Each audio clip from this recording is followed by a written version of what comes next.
प्रमसिंह नाम का एक प्रतापी राजा था। उसके पास एक अत्यंत प्रिय हंस था। राजा उस हंस को मोती चुगाया करता और बड़े प्रेम प्यार से उसका पालन करता था।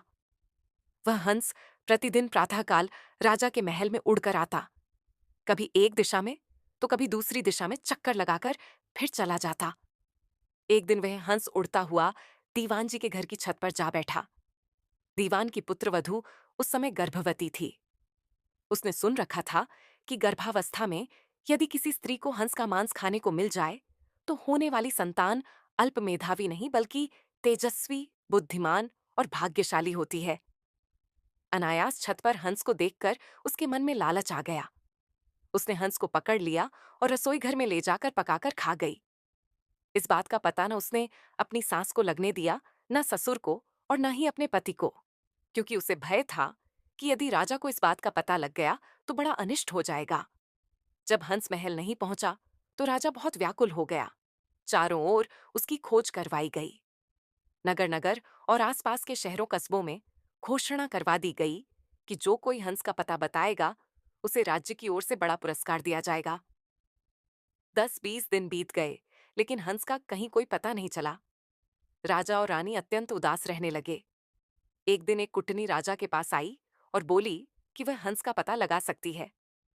राजा ने आश्चर्य से कहा, मेरे राज्य के पंडित, ज्योतिषी और गुप्तचर तक इसका पता नहीं लगा सके, तुम कैसे लगा लोगी?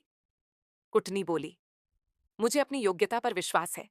यदि आज्ञा मिले तो मैं आकाश का भी भेद खोल लाऊं।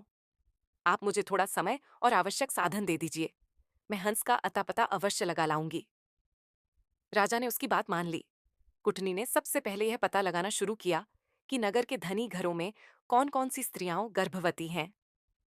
उसे झांत था कि साधारण स्त्री राजा के हंस को पकड़ने का साहस नहीं कर सकती। खोजते खोजते उसे पता चला कि दीवान की पुत्रवधू गर्भवती है। तभी उसके मन में संदेह उत्पन्न हुआ। कुटनी ने सोचा कि किसी स्त्री से निकटता बढ़ाने के लिए उसके पीहर की जानकारी आवश्यक होती है।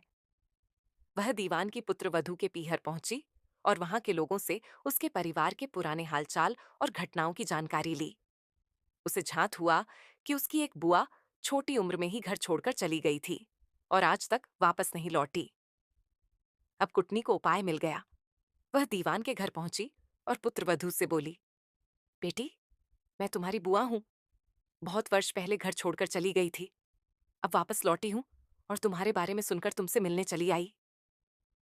दीवान की पुत्रवधू भोली थी। उसने उसकी बातों पर विश्वास कर लिया और उसे अपने घर में रोक लिया। कुछ ही दिनों में बुआ भतीजी में गहरा स्नेह हो गया। एक दिन बातों बातों में कुटनी ने कहा, बेटी, गर्भावस्था में यदि किसी स्त्री को हंस का मांस मिल जाए तो संतान अत्यंत तेजस्वी होती है। यह सुनकर पुत्रवधू ने सहज भाव से हंस खाने की पूरी बात बता दी।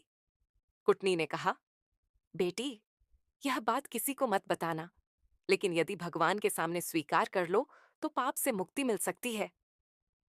पुत्रवधू मान गई। कुटनी ने गुप्त रूप से राजा को सब कुछ बता दिया और योजना बनाई।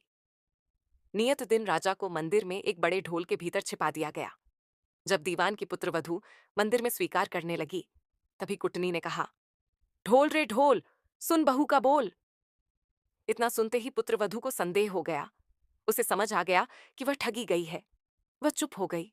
उसने कहा, बुआ जी, अब मेरी आंख खुल गई है, सपना टूट गया है। इधर भतीजी की आंख खुली, उधर कुटनी की भी। उसके पैर कांपने लगे और वह खड़ी भी न हो सकी।